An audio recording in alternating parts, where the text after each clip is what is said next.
This is Anna Hamilton with the Samuel Proctor Oral History Program at the University of Florida. Today is Thursday, June 13th. It's 1:15. The year is 2024. We're in Pensacola for the Pensacola Environmental History Oral History Project. And we are at Dixie's house, who we interviewed yesterday, but to speak today with Kelly Hagen. So thanks so much for joining us. Yeah, no worries. And I'll ask you to just introduce yourself to us, please. Yeah, my name is Kelly Hagen. I'm 38 years old. Do you want me to go into kind of just a... However you want to introduce yourself is perfect. I'm from Michigan, but I've been in the area for almost 30 years. Now I lived in Navarre for quite a while, and then my husband and I bought our house over here in December of 2016. So we've been out here for almost 8 years and really love this spot. I was so happy, when we moved in to be neighbors with Mike and Dixie. I didn't know what a Superfund site was when I moved in. My real estate agent did disclose that the site was there, but I still didn't really understand the full extent of it. But yeah, upon moving in and getting to know Dixie and talking to some of the neighbors, I kind of became interested in getting involved and trying to figure out what was going on with ACW, since it had been on the cleanup list for like 40 years. So yeah. Yeah, awesome, thanks. And what brought you to Pensacola? My mom and I moved down here when I was 12 to Navarre, and then when Tony and I we started looking for a house to buy, we could kind of get better bang for our buck out here in Pensacola because a lot of the homes are older. The stuff in Navarre was pretty new. And we got lucky and bought in the end of 2016. So before everything, interest rates and home prices went through the roof. So we feel really fortunate to have landed here. And tell us about your line of work. What do you do? Yeah, so I am a bartender on Navarre Beach. I've worked at the same beach bar. It's called Juana's Pagodas for almost 20 years. And it's a little family-owned place. Not so little anymore.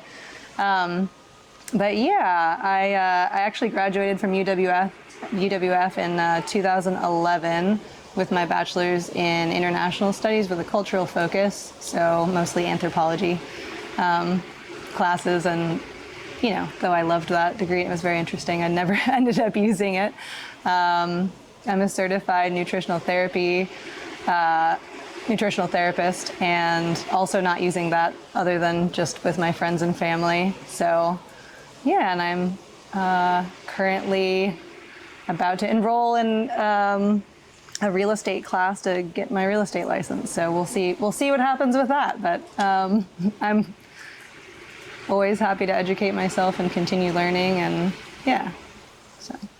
And what has drawn you into real estate? Why this change? I'm just kind of looking to get out of bartending. Even though I bartend at a beach bar, it's super chill. The hours are great. The people are great. It's far away. It's in Navarre, and I'm out here. And my real estate agent I had such a great experience with her that I was, kind of like, maybe I could get into this. But I've just always been kind of a real estate nerd, watching, what's for sale around close by and keeping an eye on all of that. So I don't know. We'll see. I may or may not, may or may not be my thing, but it's also not a massive time commitment and not a massive financial commitment. So yeah. Awesome. We'll see where that takes me. Do you have any specialties as a bartender that you're particularly proud of that you can make, or a trick that is unique to you? Maybe a long time ago. So I've been bartending since I was 18, and I'm 38. So I'm kind of at a bar now that, we have some fun cocktails, but it's not like craft cocktails. We're more of a volume bar. So we've got lots of frozen foo-foo drinks that are pretty, they're fun, but basic. I'd say still, I like making a good strawberry margarita on the rocks, just a classic, a classic gold margarita. So yeah. I mean, 20 years for any career is a really long time. I feel like it's fair to say you're maybe a veteran bartender. Yeah, yeah.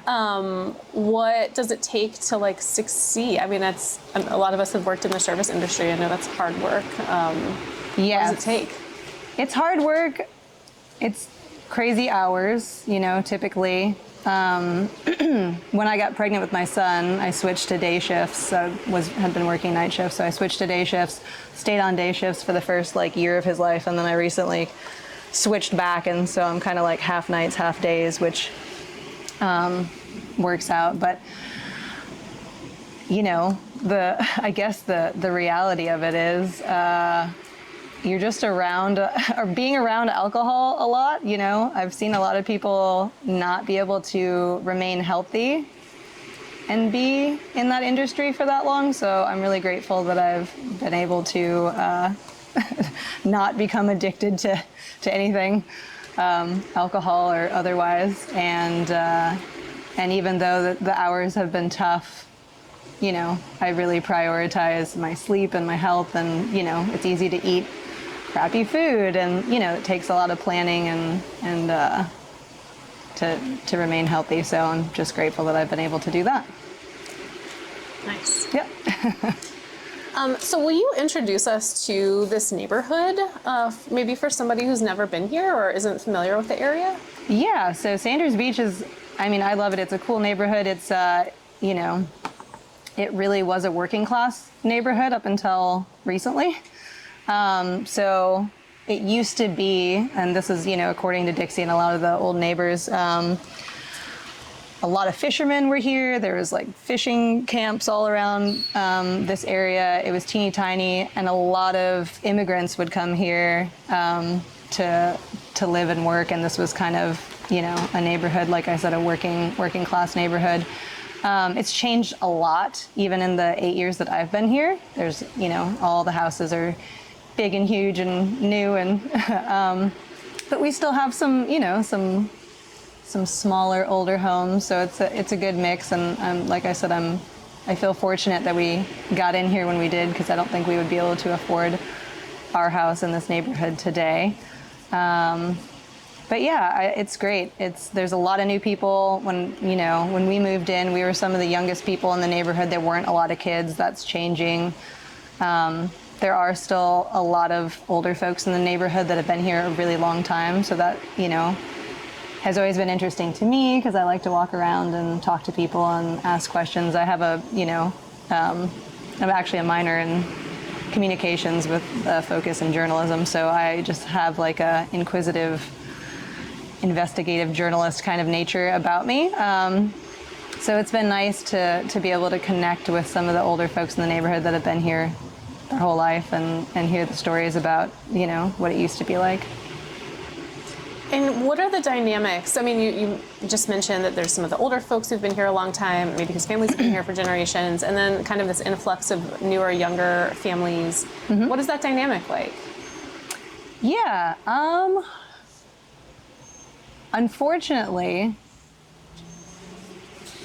a lot of the newer people moving into the neighborhood are not there full time, or Airbnb-ing their homes, renting their homes. Like, for example, the house across the street, I don't think we've had, you know, somebody that actually owned the home live in that house the entire time. It was, you know, renters, and that would change over annually, and now it's been a vacation rental, and, you know, that's fine. But I'm really grateful to have like neighbors like Mike and Dixie that are actually here, that I can say hi to every morning, that I can ask, you know, hey, can you water my tomato plants? Or, you know, so that's nice, but that is kind of a dynamic, and that's not, you know, exclusive to this neighborhood. That's kind of everywhere. I think a lot of people are finding themselves in communities that feel like less like a community, but, you know, I'm hoping that we can,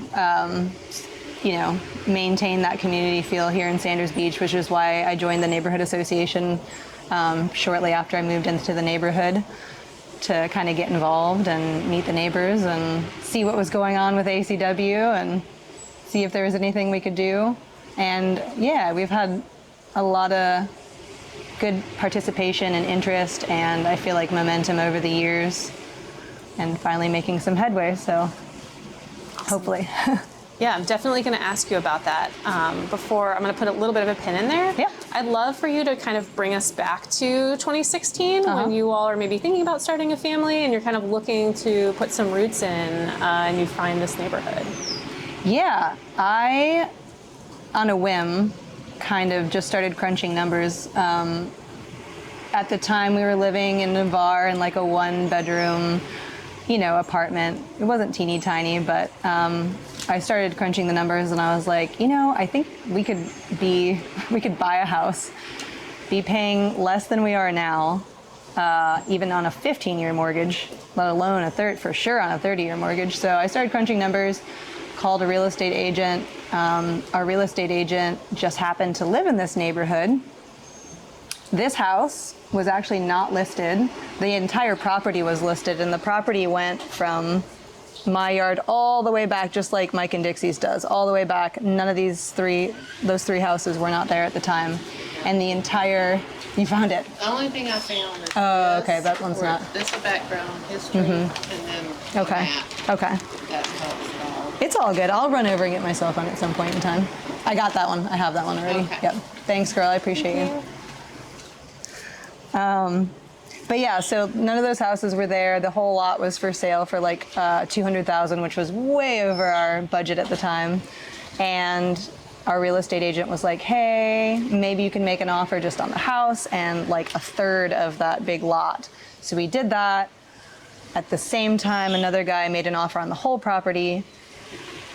It was sold to him, and then my real estate agent was like, let's just see what he says about, I think he's not doing anything, but he's gonna build some houses. So we made an offer for $125,000, which was $5,000 over our budget, which at the time felt like,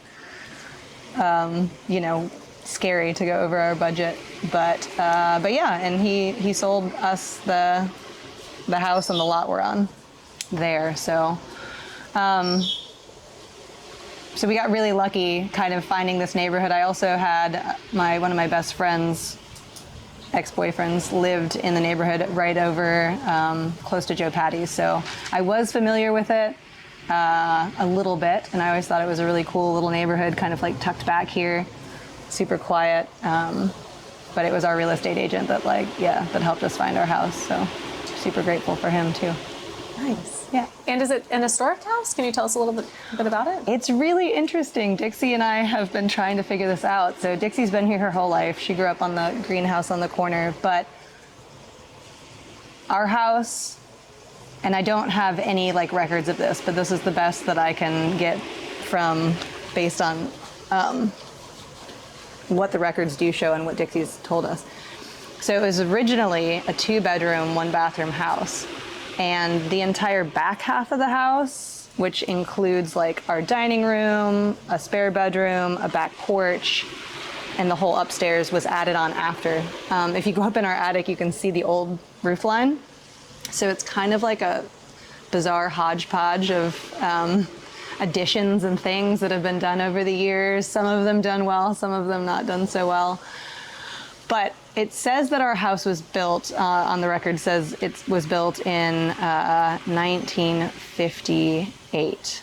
And that is when we believe the addition happened. So the house, I actually don't know when the original house was built, but Dixie's like, no, that was there before that. That's when that addition went on. So that's all I know. We also have a technically illegal bathroom that no permit was pulled for. So if you look at our house, the listing, it's currently listed as it's a 2-bedroom, 3-bedroom, 2-bathroom, even though it actually has 3 bathrooms. So it's kind of funny things that happened over the years. We've just been trying to piece it together, but It's kind of cool uncovering the history of where you are now. Yeah, it's interesting for sure. And what was the process of kind of making this place feel like home for you all? It was scary to move out here because Tony and I had been out in Navarre for most of our lives. At that time, it had been about 20 years that we'd been in Navarre.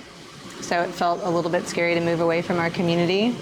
He was bartending at Juana's at that point in time as well. And Pensacola is not far away, but yeah, we were a little nervous coming out here because we didn't know too many people or anything. We were familiar with Pensacola. But yeah, getting out here, I think we closed on our house and came in to do some cleaning. We had like maybe 3 weeks before we had to be out of our apartment and then move into our house, and we noticed this weird smell, and we were like, oh man, I think something crawled under the house and died. So we came back a few days later and it was really bad, like super gnarly. It wasn't, anything teeny tiny like a mouse or. So I get all suited up in this like hazmat looking suit with like a headlamp and like goggles and, a mask and all this stuff. And I go under the house and it was like a possum, and this possum was like steaming full of maggots. It was super gnarly. And I grew up in Michigan, like in the woods. So I'm like used to seeing dead things in the woods, and my partner Tony is not at all, and he's so it was me that had to go under the house. But when I came out, I'm wiggling out, grabbing this possum by the tail, and I get this possum on a shovel, and I turn around and Mike and Dixie are like, and Tony's over here gagging like, oh. And I turn around, and that was my first introduction to Mike and Dixie, was me in this hazmat suit with this dead, like literally in the height of its decomposition, steaming maggot-infested possum on a shovel. So that was kind of funny, a funny introduction. And Dixie was like, I knew that I was going to like you in that moment for sure. So we became fast friends, and like I said, I was, just curious about the neighborhood, our house, the site, and so I kind of, dug in and pestered her, and we sat down, had glasses of wine, discussed, and yeah, so it felt like home pretty quickly because Dixie was great. So yeah, it could have gone either way, right? You Yeah. could have crawled out with a possum and she could have been like, oh no, Yeah, or exactly. oh yes, Yeah. you're our kind of people. yeah. So tell us about joining the neighborhood association. Yeah, so at the time, they were just starting the neighborhood association back up. There had been a previous association that had gone for like a lot of years and then had dropped off. And so there had been a neighborhood association for several years. I'm not exactly sure how many, but they were just starting it back up again when we moved in, and I was like, yep, I'm happy to be involved, throw me on the board. So yeah, at that time I was like, wow, this is great, that they want me on the board. And now I get it, like, it's like pulling teeth to get anybody new to to join and do anything like that. But so I was happy to do it, and I was happy to be involved, and they were happy to have me because it's hard to get people involved. So I was definitely the youngest person by a lot on the board at that time. And yeah, we started kind of really just digging into that. I made sure that to let them know that my primary focus for getting involved was to get to know people, but also for ACW. So I kind of took that hat as like, the ACW subcommittee head from the get-go. And so I started making phone calls and trying to meet people and, get in touch with people who would have information for me. Quickly became, was put in touch with Peter Thorpe from the EPA. And he's been the primary EPA guy, like on ACW for a long time. So yeah, and aligned myself with some, people from the city and the sustainability coordinator at the time. And so I just tried to, like I said, ask as many questions and get as much information as I could, because I had heard that they were gonna do the cleanup and turn it into a park. And I was like, that sounds great. Like, why isn't that happening? What's been going on? So that's when we started digging into that whole thing.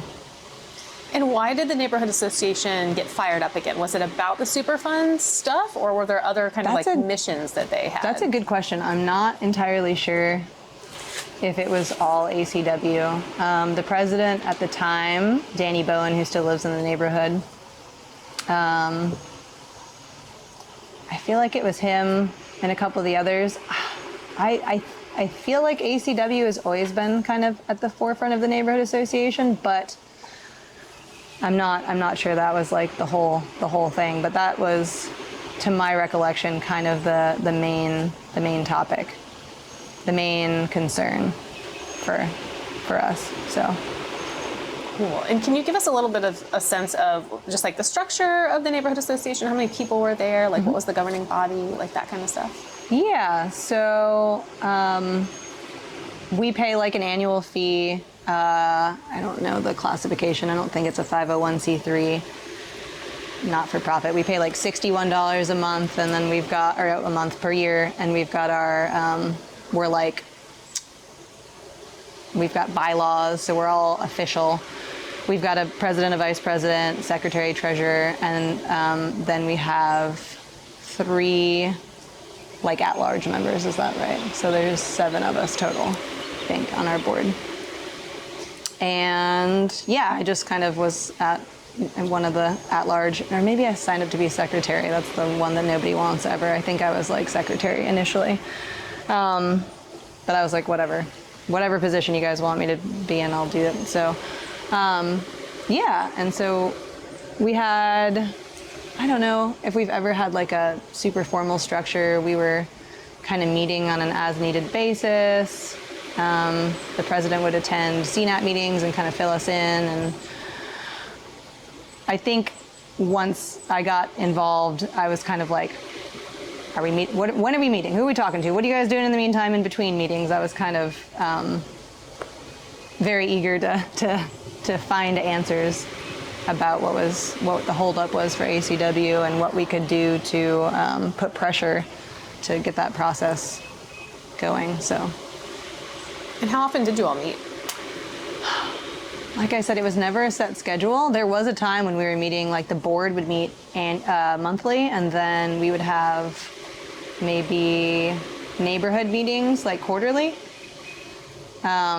Everything got weird with COVID, obviously, so it's been kind of, that was a hard time, and then trying to get back on some kind of regular schedule after that. Currently, I wanted to get kicked back to the vice president seat, and we're doing just kind of neighborhood monthly meetings on the first Tuesday of every month.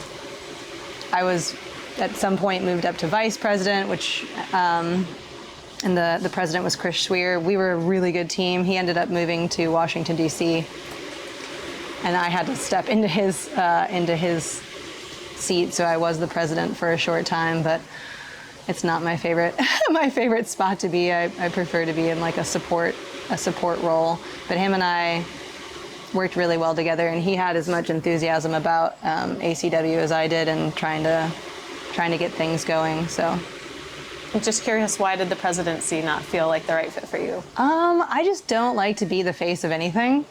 I'm not.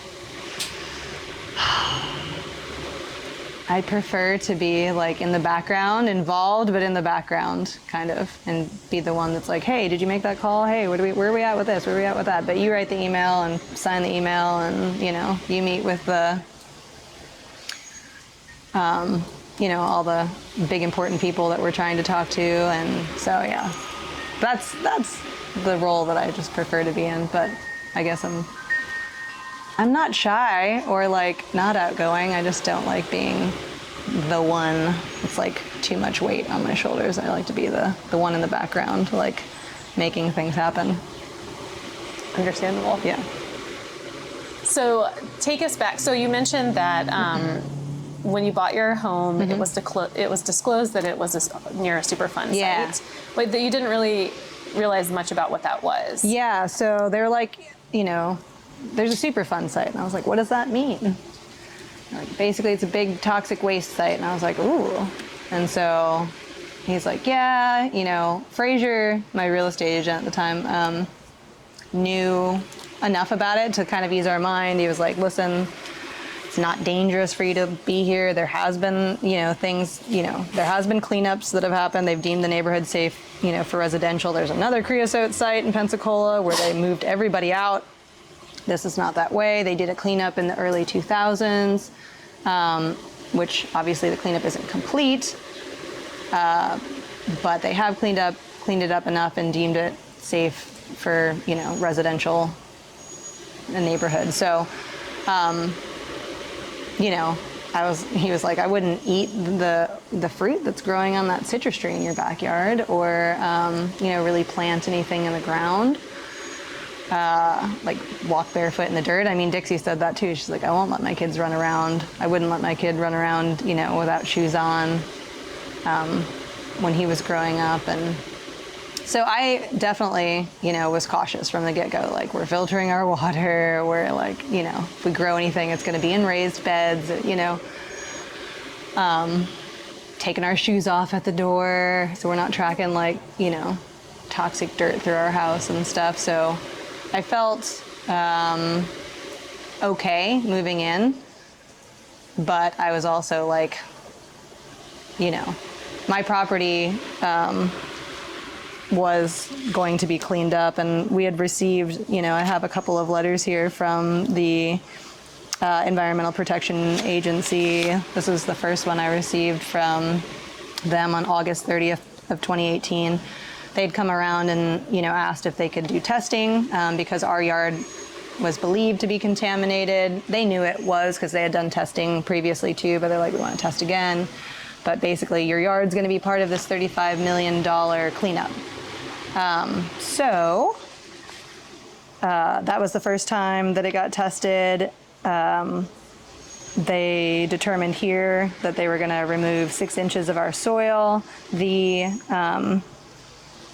Environmental Protection Agency and the Florida Department of Environmental Protection, FDEP, had 2 different standards for what was acceptable, an acceptable level of dioxin. So the EPA's level was like 27 parts per, I think it's parts per trillion. Yeah, so parts per trillion, not per billion, not per million, parts per trillion. Like, dioxin is gnarly. It's a gnarly chemical. It's very dangerous. So anyway, the EPA's standard was 27, and the FDEP's standard was 7 parts per trillion. So these, luckily, you're in Florida, and the FDEP has an even, more strict standard. So any dioxin results at or above 7 parts per trillion in the exposure units will be cleaned up during the remedial action phase of the project. And they determined that that would be the first 6 inches of our topsoil. And then they came and did another one. This looks like November 10th of 2022. And, oh no, that's not, that's something different, just kidding. They did do another one at some point in time, but more recently, but they determined the same thing, that it would be the top 6 inches. So, I was very much like, okay, this is, I want to get this cleaned up sooner than later. What was it? We didn't really start planning a family or thinking about having a kid until COVID, of all times. Crazy. But at that point, I was really leading up to that. I'd say from, 2018, 19, through that time, I was really motivated to get this cleaned up, And poor Dixie and some of the other neighbors that have been here forever are like, I really, really appreciate your enthusiasm. I support you. But they've just been hearing the same old thing for so long. They're like, we'll believe it when we see it. And that made me even more driven to get it done, not just for me, but for them, for the people that have been waiting decades. I mean, EPA put American Creosote Works on the Superfund cleanup list when the Superfund cleanup list was invented 40 years ago. So it's been on that list. So the old president and I, Chris Schweer, kind of started digging into why. Why have we just been kicked to the back burner? Why has our neighborhood not been prioritized? We went and dug up the standards that they use, the criteria that they use to prioritize these sites. And we found those. We wrote letters. We got the neighborhood to sign them. We went around and got signatures from everybody.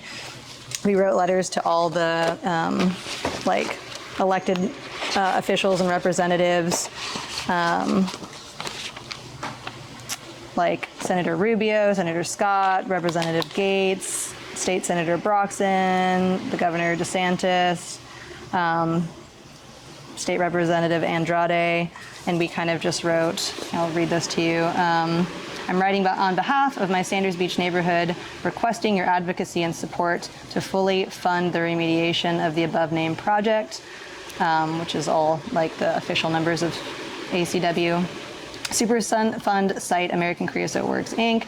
is listed as a priority site on the national priority list and is approved for funding. There are 5 ranking criteria for funding, and this site ranks high on all 5. And so we go through each of those, risk to human population exposed, stability, contaminant characteristics, threat to a significant environment, and then program management considerations. But just with our proximity to the water, you know, we're vulnerable to big flood events, hurricanes and stuff. So we were able to look at that and really, you know, start pushing this. So we had done some other work, but that was kind of our last big push. And that was like June 6th of 2021. And then what really got it funded. So all the ducks have been in a row for ACW for quite a while. It was just, we were just waiting on the funding. Like the whole plan was finalized and all of that, but it was, Trump came into office, the EPA got defunded, everything stalled. I mean, it had been stalled anyway, but you know, we had been informed if the EPA receives money again, you know, ACW is basically #1 in the region, like the #1. So we were like, all right, so let's keep pushing. So with the Bipartisan Infrastructure Act that passed, I think in 2022 or 2021, I don't know, that's why I wanted to get this like brief history that I have that's got all that stuff. But that is what kind of breathed life back into the EPA. And the EPA then designated 49 sites that they would take with this money and that they were going to clean up, and obviously ACW was one of them. So I'd like to think that our advocacy work was, you know, not all for nothing, but it was really the bipartisan infrastructure law that got it done. So currently we're just waiting. Still waiting, and there's so many questions that we have that we're not able, that nobody's able to answer for us. So it's frustrating, but I am optimistic and I'm hopeful that it is going to get started this year. I'm a bit nervous if it doesn't, with the election coming up and the potential that the EPA could be defunded again, with the project not being started. I've been told by 2 different people that yes, it's unlikely, but it is possible that if the project hasn't commenced, that the funding could be reallocated, which would be devastating. I mean, like, literally, I want to cry thinking about it because of all the work that everybody in this neighborhood, way before I got here, have put in. And then, you know, even in the 8 years that I've been here, the work that we've all put in. I've been told, on the other hand, that isn't possible. So, but these are by 2, like, environmental lawyers that, you know, so I'm like, So I'm hopeful that it will start this year, and that we'll at least get it going. It's a lengthy cleanup. It's a $40 million project at this point in time, and it'll take the better part of 4 years, 3 to 4 years. So we'll see what happens. Yeah. I have a lot of questions. Yeah. I just keep thinking about, over the years, the kind of information that you got about your like risk of exposure, from kind of moving in from your realtor saying, well, you're fine, but like don't walk barefoot or don't eat the fruit. Like here are the ways that you should, you know, minimize that. Yeah, don't let your kid eat the dirt. Yes. To in 2018 when you get this letter from the EPA. Can you tell us about that day and like how you all felt reading that for the first time? I wasn't super surprised when I got the letter from the EPA. I knew my property was contaminated. Like it had been tested before, and I knew that from talking to Dixie, because she's been here and her property had been tested. So it wasn't a giant surprise. The longer I was in the neighborhood, the more and more I started asking about, like, have there been any health studies done over the years to determine the lifespan and health issues that people who lived here, resided here for any significant amount of time have faced. And I know Becca and I talked about that a little bit. You know, there have been a lot of people in this neighborhood that have had, you know, very serious health issues, cancer, and that have passed away. And it's, so you know, I'm not an expert, I can't make that conclusion, but it certainly makes you wonder. That is not something that I had knowledge of or really thought about when I bought the house and moved in the end of 2016. But being here longer and longer and longer, and seeing even like maybe a little over a year ago, 2 neighbors that are, I mean, directly downstream from where the pond were, both died of cancer within 3 months of each other. Anyway, I don't know, but I think it's worth continuing to push for this kind of study. I don't exactly know where to begin. I know it's been talked about before, but nothing ever came of it. And, you know, I don't know. I want to do it for Dixie and for the people that, you know, have family that just passed away, and who knows? I don't know. I don't know if it'll determine anything at all or if it'll show anything, but it's I feel like it's important to do that study at some point in time. I just have to figure out how to get it going. Yeah, I'm wondering if you could talk a little bit more about like this responsibility that it sounds like you feel to the people who, like you moved in from a different place, and this is maybe a community that was pretty like deeply rooted and long-standing, and just why that feels like a responsibility for you to do it for Dixie and some of the other people who've lived here a long time. Yeah, there's so many moving parts to this project. So I moved in, and I really, like, my main goal in being on the neighborhood association has been to be, it's a way for me to, like, you know, when I call up the EPA or DEP or people from the city of Pensacola or the Army Corps of Engineers, or, you know, because like I've picked up the phone, I've been in meetings, I like force my way into meetings, and I feel a responsibility to ensure that all aspects of this project, the neighborhood is kept in the loop. We're a part of the conversation. We have a seat at the table, and we're made aware of what's going on. And I've had a lot of frustrations. A lot of things have changed since I've had a kid. I've recently experienced postpartum depression and complete burnout because I had just like signed up for too many things and said yes to everything. And so I've stepped back a lot for my own like mental health, but I've dropped a lot of other things, but I'm still committed to remaining in contact with all the most important people that are involved in this project to ensure that the neighborhood stays in the loop and that we are, you know, we're involved and included in the conversation and have a say in what happens. We actually decided that, you know, I don't know if Dixie talked to you about all of it, but basically they're going to dig up our topsoil, and that amount of topsoil differs from yard to yard. I have a map of all the yards that are going to be cleaned up, in which order. I had to fight the EPA for that, for the neighborhood. I was like, can you please give us a map that's like 1 through whatever, so that, you know, we can kind of make an approximate, I can let neighbors know, like, hey, you're number 26, so if theoretically they start on this date, they're going to get to your property by this date. I was like, people want to plan. They might want to like do some irrigation or some landscaping while their yard is dug up, or plan to be out of town at that time. So I lost my original train of thought there, but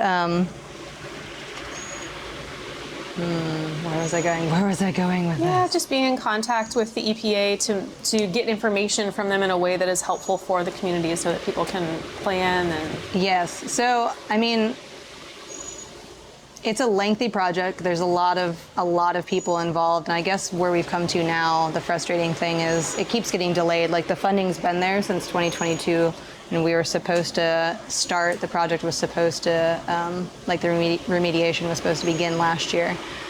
And at first it was fall of last year, then it was winter of last year, and then it was spring of this year, and then summer, and now it's kicked back to winter of this year.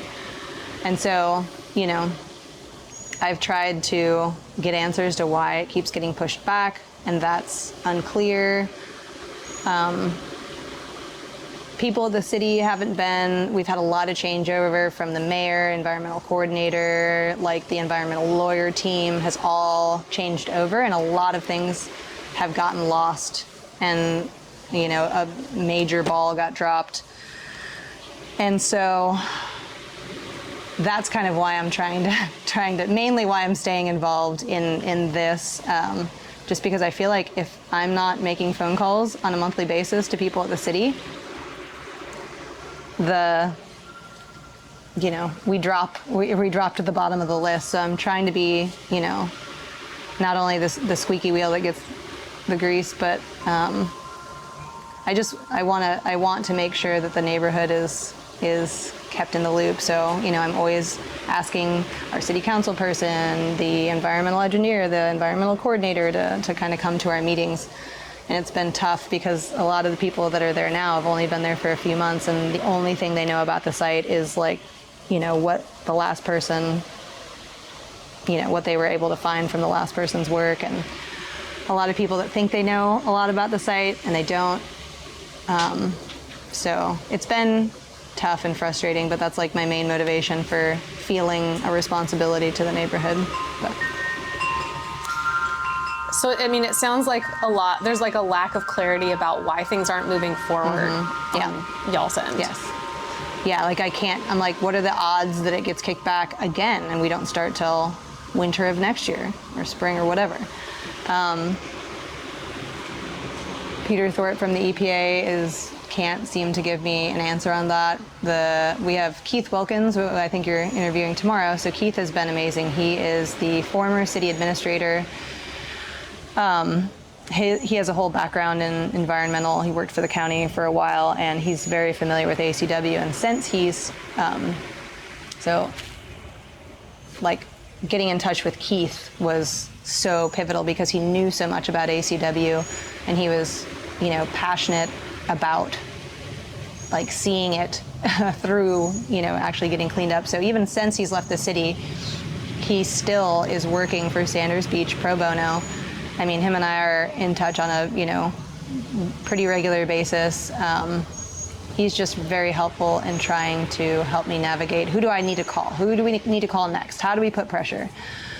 What's the plan? He knows, you know, he knows more of the, like, intricacies of local politics and local government and the hierarchy, and also knows the people involved and their attitudes and their roles and the dynamic. And so he's like, the move would be to call this person, but don't call that person, actually call this person, because you're going to get. And so he's been so helpful in just helping us, like, get stuff done, you know. And I'm really, really grateful for his help and his expertise and his continued, like, interest and willingness to work with the neighborhood, you know. So, sorry, I'm trying to remember what the original question was. I've already forgotten too, but I can keep asking you questions. This is me projecting, so correct me if I'm wrong. It feels like working on this issue as you're kind of learning about the issue would be a very educational experience and a crash course in learning like the intricacies of government and organizing. Can you tell us a little bit about what that involved and looked like for you?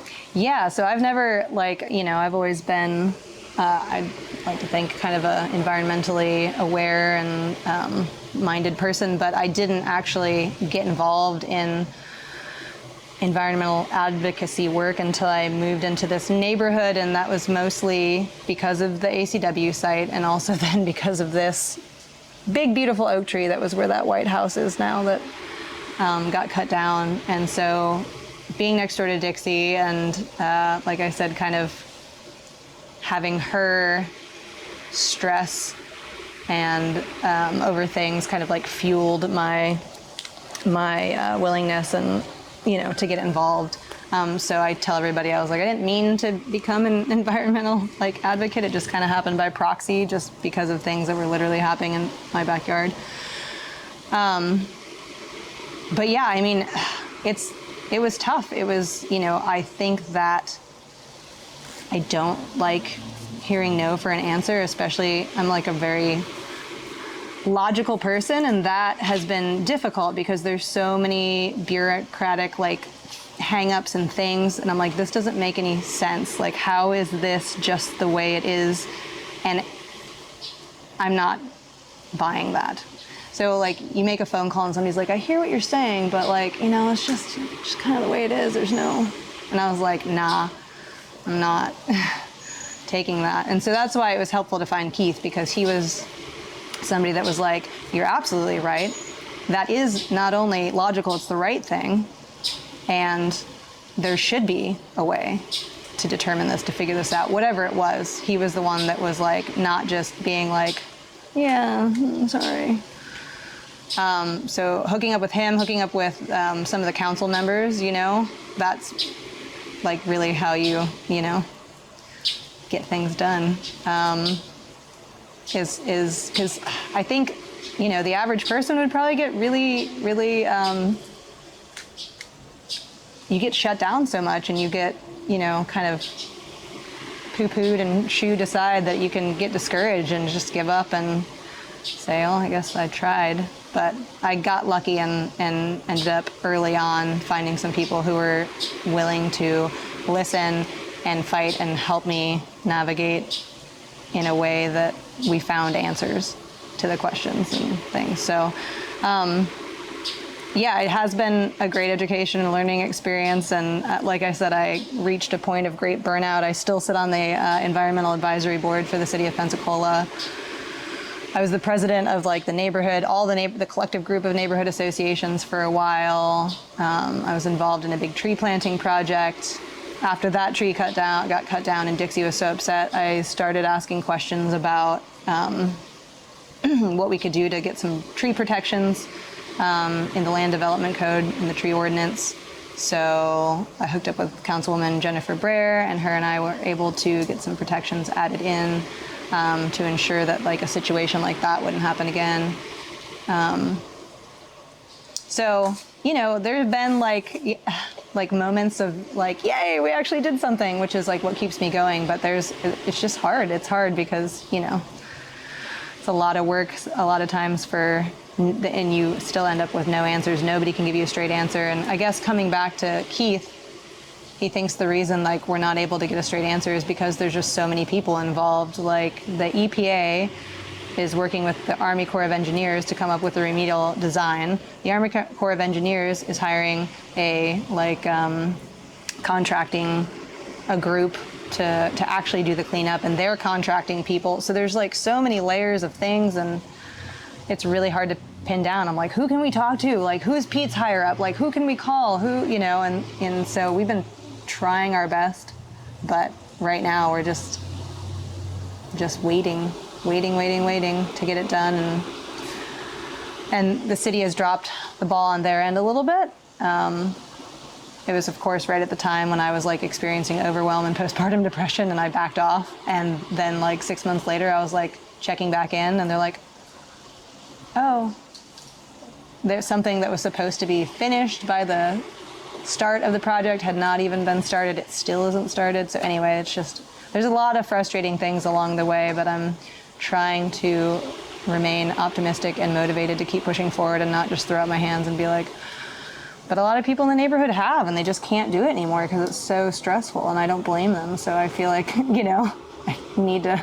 need to save a little bit of energy to keep fighting for those folks who have fought in the past but just had to give it up. I appreciate you mentioning that, and mentioning also places where it felt like, even if it's not related to the Superfund work, where there's been some wins or you've been able to affect some kind of change. I am curious if there have been moments where maybe there were particular strategies, and again, granted that you're still waiting for everything to kind of land and clarify, but if there were particular strategies or things that felt like they did work out on y'all's end? It's really just been staying a part of the conversation, so just calling and checking in with people. I've had multiple meetings with the representatives for ACW from EPA, from FDEP, from the Army Corps of Engineers. I remember what I was coming back to. We're getting a bunch of dirt taken out of all of our yards, and it's going to be put on the site. It can't be taken off the site. So like the neighborhood got together and said, well, do we have a say in what shape the dirt takes on the site?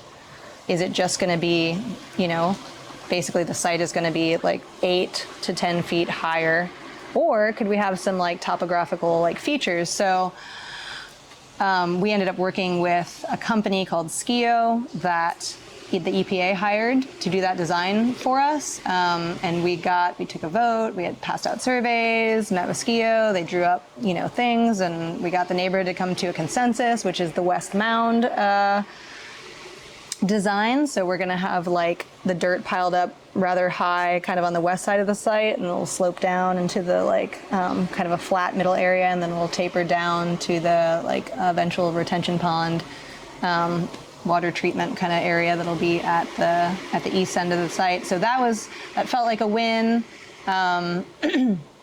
We obviously just getting the funding in general felt like a win. We'd been putting in so much work, and like I said, I wish that that it had been our work that got it done, but it was the bipartisan infrastructure law. But that still doesn't mean that our work was for nothing.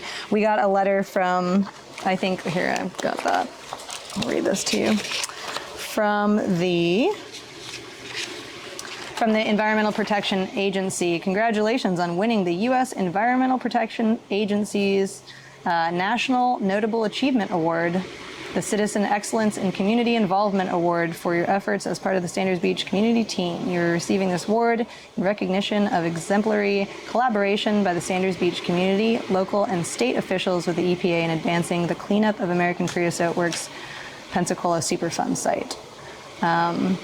As a winner of this award, your efforts reflect outstanding performance and support. So yeah, blah, blah, blah, whatever. It's, it was just nice to be recognized. It wasn't just me. It was everybody that's been involved over the years. So that felt nice to be recognized. The phone calls all the time, they're like, all right, these people do care and want to be involved. And so it has been those little things that have kept me like, okay, there's light at the end of the tunnel, but even I've just been like I said, I still am optimistic, but the fact that there's even a slight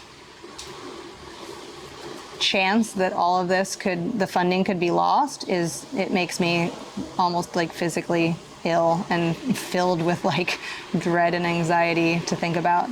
Like, that's completely unacceptable. We've come this far. All the funding, is there. The ducks are in a row. The funding is allocated. And if we don't pull the trigger on this and get it started, and then, the stars align in the most horrible way and the funding gets pulled, I don't even know. That would be really devastating.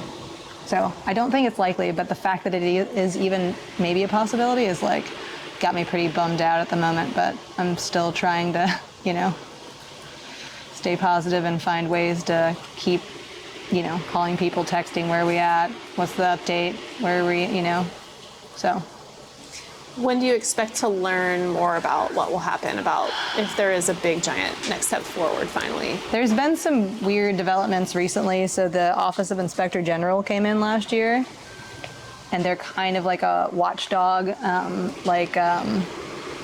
guess consider themselves like a watchdog authority that comes in and kind of asks questions.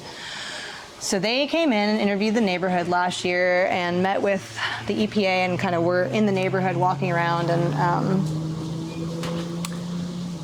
they, this year, like only a couple months ago, the P&J and then like Climate Action, whatever, came out with a couple articles about their findings, which were not great. So that got me freaked out. I was like, oh God, is this gonna like hold up the whole process? In talking to the EPA guy, Peter Thorpe, he's kind of like, yeah, they said their piece and it's not gonna change anything. He was very kind of like dismissive of it, even though they had really good points. That study was not, the things they determined were not incorrect. Like there's a recontamination potential. So this is the kind of stuff that bugs me. This is just an example of like how effed it is. But anyway, so we have at least a couple people in this neighborhood who still have wells for irrigation. Now, those wells are supposed to have been shut down, but there's no body, no government body, no state body that can shut down those wells because the private property owners have the ultimate say. Now, those people, at least one of them, and maybe a couple of them, are on the list to be cleaned up, to have their property cleaned up, right? So they could potentially have their property cleaned up, not agree to abandon those wells, and then have recontamination. And when I asked Peter Thorpe, I'm like, if those people don't agree to abandon their wells, do you have the ability to say, okay, we're not cleaning up your property? And no, you don't. So this like doesn't make any sense. These are the things that drive me bananas, because and that's just like an example of things that are like, that is crazy. So you're gonna spend $40 million. And anyway, so lots of stuff like that where you're like, how is this the way it is, just the way it is? So anyway, I don't even know where I was going with that, but it's just, advocacy work is not easy. It's very frustrating when you start digging in and you see really the way, why things are the way they are, and they don't make any sense. It's not for the right reason. It's just wild. So, I mean, I imagine you've had conversations with the two households with... No. Oh. Mm-mm. No, the people that I know that, or I believe that have, and I actually was given the number of somebody recently to actually confirm this. So this is all just from what I hear and what those neighbors have told other neighbors. But those two are very like volatile, I'm like, I can't, just can't. One of them like physically assaulted another neighbor of ours like a month ago. And yeah, I'm like, maybe when I was younger, I would have gone and knocked on the door and been like, yo, but I've got a kid and I've got to, be a little bit wiser about putting myself in potentially like dangerous situations. But if I was in my 20s, I probably would have been like, let's go, dude. So, I mean, it sounds like maybe there's not agreement necessarily in the neighborhood about the level of toxicity, or I'm just trying to account for like maybe folks who are acting otherwise. You know what I mean? No, so the people, there is no guarantee that those people will hold out and not abandon their wells once their property is cleaned up. But because it is those two people, like we literally only have a couple people in the neighborhood that are like, every neighborhood's got them. But those are the two that would hold out because they can. And it's just amazing to me that they have the right to hold out when it can potentially endanger, right, like contaminating other people's properties around them. And when there's millions of dollars in government funds, like it's bizarre that the government can't be like, and not the state, not the city. This is what I've been told. And I'm like, this is kind of where I'm like, but really though? And I want to dig more and be like, is that really how it is? Like there is no one that can force these people to abandon their wells that spray dioxin all over the place. Like, anyway, I don't know, we'll see. I'm gonna continue to dig because this is one of those answers that I've been given that I'm like, I don't. And if this is the way, then what in the world But I don't think that there's any. I don't think anybody's in like denial about the contamination, for sure. There's definitely lots of opinions about how it should be handled and if the EPA should be handling it, and they're not, like the guy who's, you know, got one of the wells for sure that's, you know, not been abandoned. He drove around the neighborhood yesterday and stopped to talk to me, which I will talk to anybody in the neighborhood, even the nasty ones that have been horrible to me over the years, because my job is to take in information from the neighbors and, you know, hear them, what they have to say, and give that, if it is important information, to whatever, those other parties.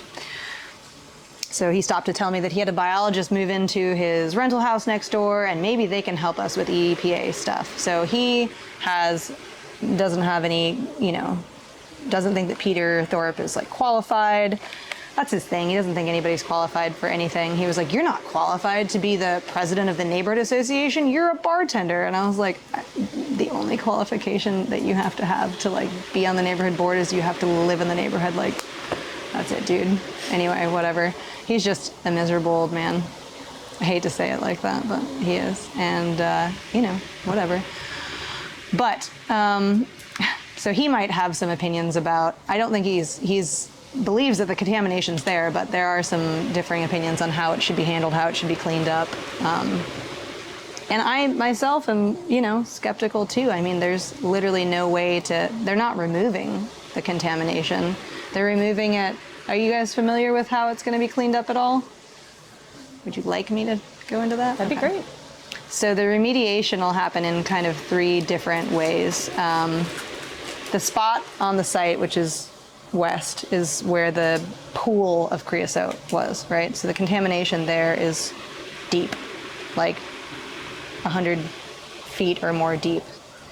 There's no remediating that. So the solution there is to basically tomb it in. So they're going to drill down with concrete and bentonite clay and basically tomb it in 100 feet down till they hit the clay layer, or more, till they hit the clay layer, and just tomb in all of that contamination.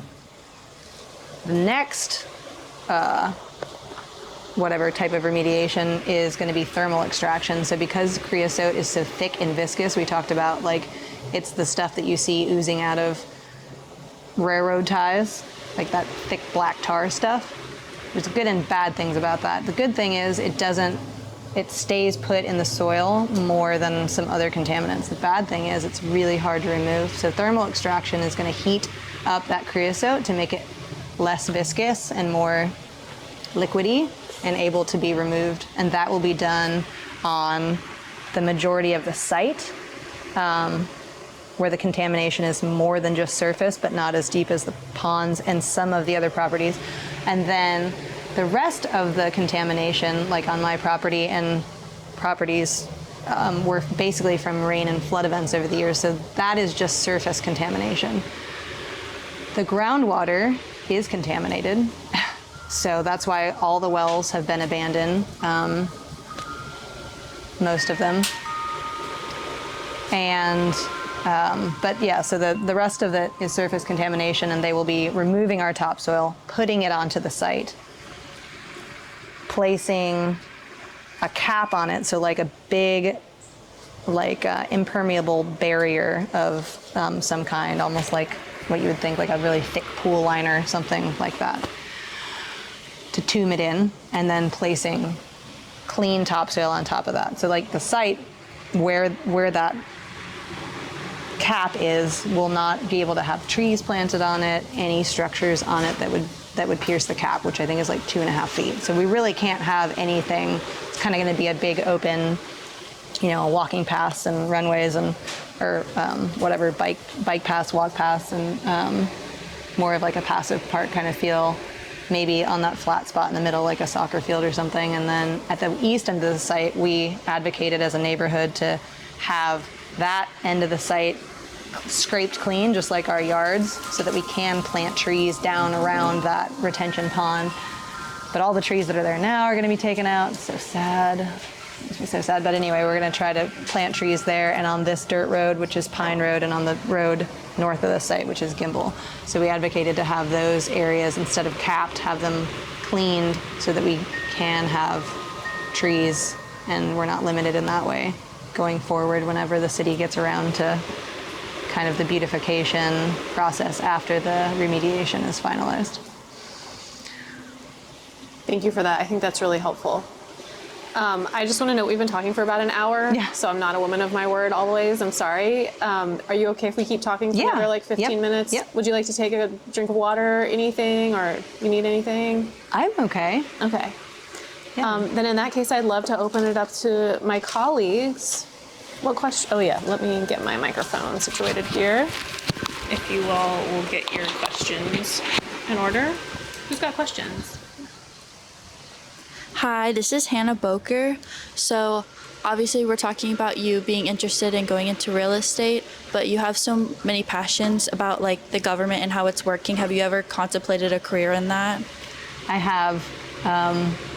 I thought about trying to get a job with the city of Pensacola or some kind of, involved more than just being on the environmental advisory board, which I'm currently involved on. And I was really excited to get involved. I thought, wow, this is cool. I'll have a say in what's going on. Unfortunately, that's just another one of those things that even the city doesn't really know what we're supposed to be doing and doesn't really have a clear role for us. So that's been kind of frustrating. So I have kind of lost I'm not at a place right now where I have the energy to, if I'm just being really honest, I don't have the energy to kind of get involved in this stuff, because you have to have the optimism and energy to be able to persevere after getting shut down and shut down and shut down. And actually, at one of our last meetings, one of the city people was like, Kelly, you should really come work with the city. And I was like, dude, I'm really flattered that you said that, but I think it would, I would, die inside a little bit right now doing that, because the bureaucratic process and the things, I can't do it. I'm there's another time in my life, I think another season of my life, where I think that I might come back to this, because a lot of these things that I've been involved with I am passionate about. Lots of people have said, why don't you be a city council person or whatever? And I'm like, I just don't have it right now. So I feel a little bit, defeated at the moment. I'm just trying to survive being a new parent and motherhood and getting through. But, I hope that there will be a time in my life where I can pick this back up and dive in and make meaningful changes. I was also on the mayor's, sorry, I forgot to mention this. I was on the mayor's, the new mayor's transition team in the environmental focus area. So it was myself and then Christian Wagley, who's a big environmental dude in the city of Pensacola. He's kind of our go-to environmental expert. But so I was really happy to be able to work on that. And we set forth 3 recommendations apiece to the mayor on how, we thought that the city could do better going forward. And so that was cool to be involved with, but again, it's kind of a blow when you see the hard work that you've put in and the report that you did just kind of sitting on a shelf. So I'm not trying to discourage anybody. No, that makes perfect sense. When I was young and had energy, I wish I would have found this sooner, I think. But right now I just I have to just conserve energy, but I'm hoping to get back into it again at a different time. Awesome, thank you. Hi, this is Caitlin Remmert. I was wondering, with living on the coast and all the storms you get, hurricanes, is there any special preparation you have to do because of your close proximity to the site, and kind of what it looks like after a hurricane as well? Yeah, that's a great question. So there's nothing that we can really do. I mean, there's normal hurricane prep that we do for the storm, right? So we're putting up storm shutters, obviously removing things that could blow in your yard and making sure you're roof is tied down, your shed's tied down. But in terms of the site, there's nothing we can really do to stop it. So, like, to stop further contamination. So anytime there's a big flood event, and the last hurricane we had was Sally in 2020. After Sally, I walked around the neighborhood and was able to like visibly see like pools with like a sheen, like almost like a gasoline looking sheen on them. One of the neighbors who's now deceased passed away last year or end of the year before from cancer. His yard had creosote like bubbling up. And so I had to call the EPA, and you'd think that a post-storm assessment would just be like par for the course. Like, yes, hurricane, we're gonna come down, check the wells, check things. But I had to really push and almost like threaten to get that assessment done. But essentially, there's really nothing I can't there's nothing I can do to keep more contamination from washing into my yard. So until the site is cleaned up, we are at risk for just continuing to have more and more contamination, which is why when we found that list of criteria, we're like, we are in a very vulnerable place. We're just waiting for the next big storm, to happen so. Unfortunately, yeah, there's not a lot we can do besides keep our kids and our dogs out of those puddles. I don't let my kid ride his bike through the puddles on the road back there, or obviously play in the dirt. Like, I'm like, dude, you can play in the dirt at your grandparents' house, but you can't play in the dirt here, sorry. Like, kind of just the way it is. But yeah, there's not much we can do until the actual cleanup's done. Thank you so much. Yeah. I'm Beckett, and this has been a very heavy interview, and it's obviously been an incredibly frustrating experience, having to advocate this hard. And I was wondering, it was really inspiring to hear you talk about that tree ordinance that you got passed. So I was wondering if there were other moments that you might reflect on where you had victories, you felt rewarded for the work you put in. Yeah, honestly, Dixie is amazing. She's constantly just being like, I'm so grateful for you and your, fiery, attitude and getting things done. And so she's been really like one of my biggest cheerleaders. And Dixie's real cool, calm, and collected. Like, she's very easygoing. So when Dixie gets upset about something, I'm like, all right, I'm getting involved. So, having those little wins, getting the little like recognition from the EPA on, and that's like nationwide. Like, they picked, one neighborhood on all the, out of all the projects that are going on. I felt pretty good that we're nominated for that as a neighborhood. So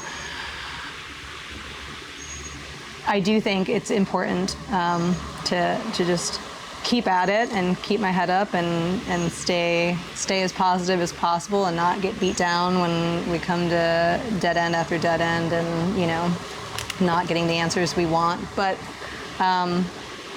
the neighborhood, there are people in the neighborhood that are like, hey, really, we appreciate what you're doing. And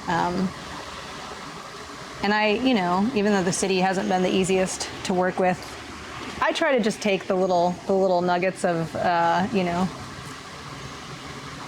appreciation from people, and also just like, when we get momentum and feel like we are moving forward, I try to just like savor those, because that's what like keeps you going.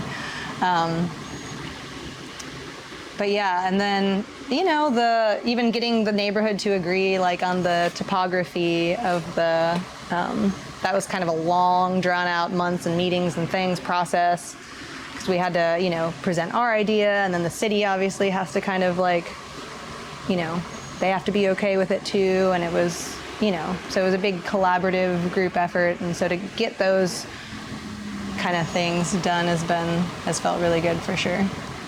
Thank you so much. Yeah. Hi, this is Sophia Cachaldora, and my question is, how has becoming a parent informed your perspective on this in the long term, especially raising a child in the neighborhood and so close to the site? Yeah, I mean, I think, yeah, when I was pregnant, I was like, we got to get this done. And I still, you know, he's 2.5 and he's like outside every day, and it kills me that, you know, I can't have a garden and grow things in the ground. And honestly, even after the cleanup, I'm still not going to grow things in the ground because I'm not 100% sure that it'll all be gone, but it's going to be better. I won't feel bad about like worrying about if I'm attracting pollinators to my property, if that's like, you know, I have all these thoughts of like, oh God, like, what is the wildlife? They seem to be doing okay, I don't know, but like, so for him, I definitely just want to be able to not restrict him as much, you know, and he knows the rules, but it is a bummer. And I want to be able to finish this project for all the people that have been in the neighborhood that have just seen it sitting and sitting and sitting and going nowhere for 40 years, but also just to like prove to myself and him that like, yes, and just keep at it, and it'll get done eventually, hopefully, and not have it go the other way. That's what my fear is right now. It's like, ooh man, if the funding gets taken away, and like that's going to be a huge blow for the neighborhood. I mean, for, you know, whatever countless reasons, but also for just like the way that I'm framing how the world works to my child, you know. It's hard not to like, so anyway, I'm trying to remain optimistic. I'm hopefully gonna be able to show him all these things that we did over the years and be like, dude, look, we worked really hard, we got done. Things do get done when you apply yourself, and you know, that's my hope. I hope it doesn't go the other way. We'll see. Thank you. Hi, this is Amelia Sewell, and from what I've heard, it seems like a big part of your activism has been, you know, questioning or administrative bodies that are in charge of this cleanup, and, you know, asking questions and being persistent, which I'm sure is very strenuous. What do you think could be done to make this process a lot more transparent and not so difficult and not so much pressure on somebody to be the squeaky wheel? Yeah, it's such a great question. It's just when you get down to the brass tacks of it all, it's really poor communication. And when you have so many different like governmental bodies involved and you start talking to people, you start realizing that like nobody's on the same page and they're really just not communicating. So I don't know what the answer is. The staying persistent thing for me is easy because I'm just like, I'm stubborn and hard-headed, and I'm like, no, that's BS. This is right, that's wrong. Like, this is clearly like how. So pushing on that isn't too hard, but again, you see it at such a high level, and you're like, how do these people have these jobs? Like, how is this the way that it all functions? It's like, it's kind of insane. So again, I'm not trying to sound, but it's so broken, the way, even just within the city, our little city of Pensacola, let alone when you're trying to get the EPA to work with the DEP, to work with the Army Corps of Engineers, to work with, you know, all communicating together. It's just, you sometimes have to be the one that's like, I'm going to set up this meeting with you and you and you and you and you because you've all told me different things, and I'm tired of hearing this and this and that. So we're all going to sit down. Is that okay? And I've had to schedule meetings with people, and they're like high up people, but they know my name and they know who I am now because I just keep at it. So like I said, I'm in a place of just feeling a little bit discouraged, but you just have to be the one, and you can't assume that anybody's doing their job. You can't assume that anybody is just doing their job, doing the right thing, doing what seems like it would be an obvious thing for them to do, especially with their title or whatever they're doing. You need to hold their feet to the fire. Thank you. That's very admirable. Thank you. Hi, I'm Madison. I know you had talked a little bit about how people in leading roles within the county come in and out quite a bit, and how it leads to disruptions in the awareness and process of advocacy. And I was wondering if this has also been true with the increase in tourism and popularity of the neighborhood with the residents, and if so, what have you done to keep up with the advocacy and the influx of people? Yeah, so I try to just keep an eye on, what's for sale and if new people have moved in, and we try to go around once a year and just hand out, like, I put it on people's doors, like, hey, welcome to the neighborhood. If you're not on our email list and would like to be, here's that. Here's a brief history of ACW, and that was the document that I was looking for to give you guys. But I basically summarized what American Creosote Works is, when it operated to and from, when it began, when it was defunct, when the EPA deemed it a Superfund site, what dioxin is, how dangerous it is, why that chemical is so dangerous, and what, health issues it's been linked to over the years, the advocacy work and the cleanup that's already been done, and, the bipartisan infrastructure law, and where, like, basically the whole thing up to today. So I give that to the new people in the neighborhood, and I've had so many people say, I just moved in here and I had no idea. Which is illegal if their real estate agent knew. Now, their real estate agent can say, well, I didn't even know, and that might be true, it may not be true. Who knows?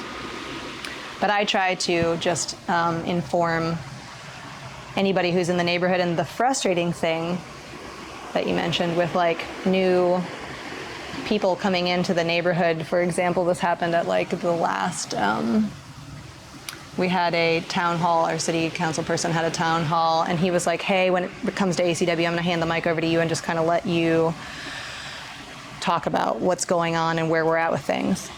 And I was like, cool, thanks. And that's what somebody who is in a position of power would do, to say, hey, I don't know everything and this person knows more than me. So the mayor actually handed it off to the environmental coordinator guy, who was pretty well informed, was out on paternity leave. And so the mayor then handed it over to, like, the planning director, who was just reading notes off a paper. And so I didn't get the opportunity to explain anything, but she's up there talking about American Creosote Works and has no idea what she's talking about. And just, like, I'm like, cringe. So this poor council person had the wherewithal to be like, I'm gonna hand it off to this person because they obviously know better. But that's what you come into in the city, is people that think they know all the details. And I don't know all the details. I mean, I still am learning things from Dixie and from other neighbors, and that's kind of the attitude that I go in with. I'm like, I'm not an expert in anything, but I am curious and I want to know, and I'm gonna call and talk to and request meetings with all the people that are way smarter than me, that have been involved, that are experts in this field, and I just that's where I'm at. So I just, like, I'm very humble. I'm confident with the information that I have, that I've been able to track down, but I certainly don't know everything. But there's a lot of people in positions that just think they do, and that is beyond frustrating. But again, you have to not be afraid. I'm not at risk. I'll tell those people, I'll put them in check, like, you're wrong, you're missing a lot of pieces here, and it would behoove you to, like, do your research and maybe reach out to the community who have been here living it for a long time, and kind of have to be willing to, I don't know, not be rude or mean, but be firm and, stand up for what you know is true, is right, is whatever. So Thank you so much. Hi, this is Leah Johnny. So you had briefly mentioned SKIO, and I was wondering if you could clarify what that is and what role they play in your work. Yeah, SKIO isn't an acronym.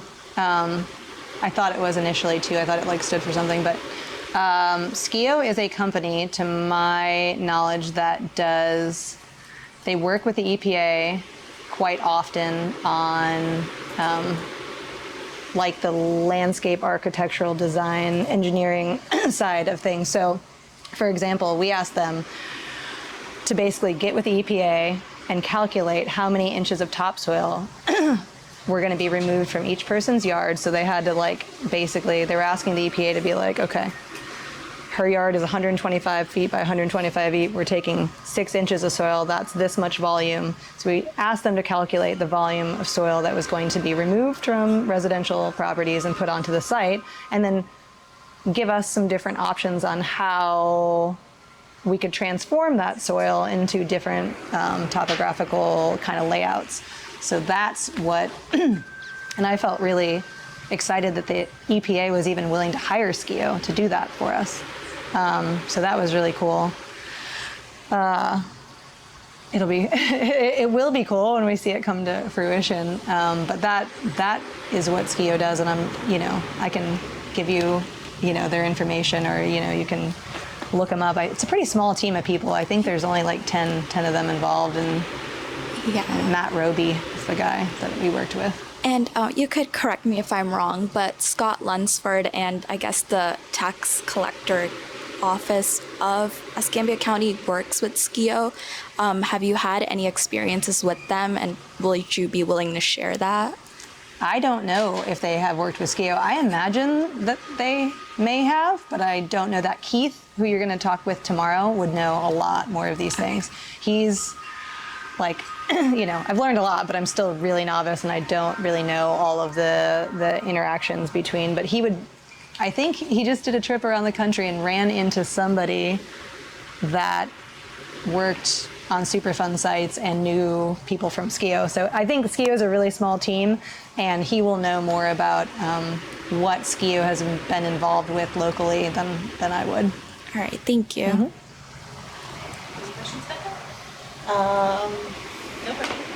I did have one, but it already...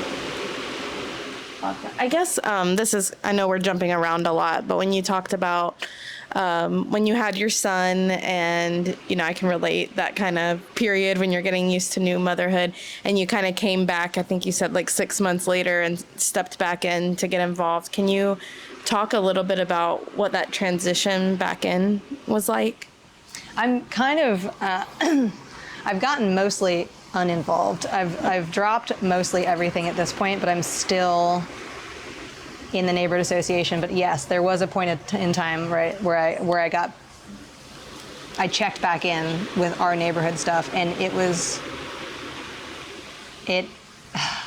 it's hard because I felt like I dropped the ball, because I discovered that with a new mayor turnover, and the environmental coordinator had moved on, and that position had not been refilled, or not been filled. They hadn't hired anybody else. The environmental lawyer had been fired, and they had now a new team that they were bringing in. Basically, when I checked back in, I said, hey, I actually had Keith call the mayor, had a meeting with the mayor, and was like, where are we at with property acquisition? So another aspect of this site is that it's multiple parcels. The city doesn't own any of them at this point in time. They have to acquire them. There's one person who owns a giant parcel who didn't want to sell, was kind of being a butthead about everything. But anyway, Keith Wilkins, who you'll meet with tomorrow, asked the mayor, where are we at with that? And the mayor said, oh, yeah, the new team, they're working on properties acquisition is underway. And property acquisition was very important we started this process like a year and a half ago so that it would be done by the commencement of the project. So Keith, doing his due diligence, did not take the mayor at his word, and called the legal team just to find out that no, they had not been instructed to work on that. Nothing was in the works. And so that's where we were. So coming back after 6 months of needing time to myself, I know that I have to prioritize my own health, so I don't feel bad about that. But again, I'm like, if it's not me calling and checking in, it ain't getting done. This is why I'm just saying, you can't just assume that people are doing what they're supposed to be doing. You have to just be persistent. And so that's, everybody goes through different times in their life. And so I was feeling like, oh my gosh, really? I took my foot off the gas, and now we're here. But so we'll see. But yeah, it's, so unfortunately getting back involved at that point just made me realize how important it is for me to stay involved. Even if I drop everything else, I have to still be involved, because things aren't getting done. And things do fall through the cracks, and it's not malicious, and it's not because I don't believe it's because there's some alternative agenda that people don't want to clean up the site. It's just terrible communication. So, just the way that it is most of the time, unfortunately. It's baffling that such high level of people that get paid who knows how much money to do things, and I'm sure they are doing great things, and I'm not trying to just whatever, but just don't assume. Just stay on it. Just stay on, people. I have one more question. Sorry to take up all your time. And this is Deborah. So this is an imaginary question. Yeah. Suppose all the fighting, you've got everything, all of a sudden someone came up and said, guess what, we're going to start. What would that look like to you? What would be the ideal outcome of all of this? How would you feel about so I'm hoping... Have you thought about it? Yes, I've thought about it a lot. So I'm hoping that happens this year. I'm hoping that this project actually does begin this year, and that will be an incredible relief. And then I can shift my focus to really then not worrying about who I need to call, who I need to put pressure on politically to get the ball rolling, but now how can I keep the neighborhood abreast of what's going to be happening? My focus can go back to the neighborhood, as opposed to now it's just trying to find answers and put pressure on people, lobbyists in DC and, all kinds of stuff. So I will be excited when I can be hey, your yard's going to get cleaned up in approximately 60 days. Just wanted to let you know, so you have time to think about, making arrangements to be out of town if you don't feel comfortable being there when they're digging it up, or if you do, or if you want to remove trees, or if you want to make landscaping plans. And so I'm looking forward mostly to just kind of coming back to center and being able to focus on how I can help the neighborhood keep them informed through the process, because it's going to be a 3-year process, and there'll be times when certain roads are shut down, and when it may not be safe to be outside because the property next to you is being torn up and there's dirt everywhere. Who knows? I don't know. But I'm looking for, that doesn't sound fun, but I'm looking forward to at least just being more